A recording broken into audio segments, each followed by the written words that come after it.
My mom hasn't been feeling well lately. So I talked to her yesterday on the phone, and she was a little down, but she said, I'm out of energy. I just don't have it anymore. It just doesn't seem I can get back to where I was. And as we talked a little bit, she's concerned that her energy seems to be waning.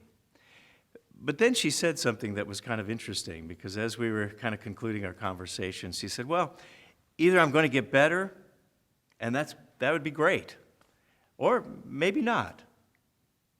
But that's okay too, she said. And it really struck me at that moment as she said that.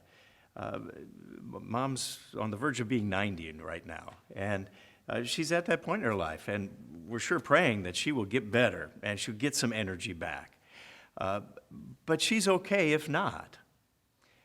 And I couldn't help but think of what Paul wrote in Philippians 4:11. In Philippians 4:11,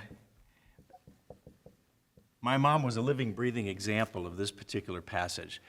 This is where Paul wrote, "Not that I speak in regard to need, for I've learned in whatever state I am to be content."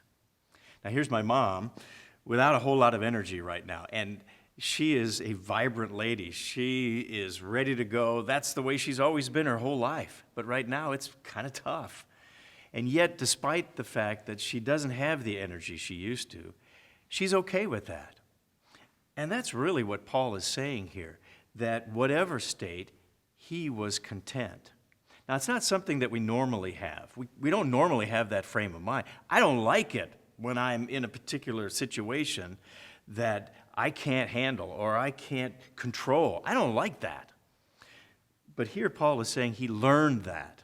My mom has learned that because that's not a normal way of thinking.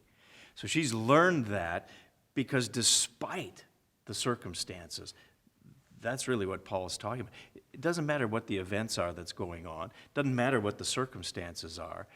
Still, the perspective is to be content, to be okay with the way that things are.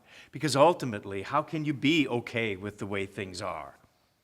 Well, the only way that's possible is to recognize that God is there guiding and looking over your entire life. And that's the way it is. And so when you think of Philippians 4:11, be content.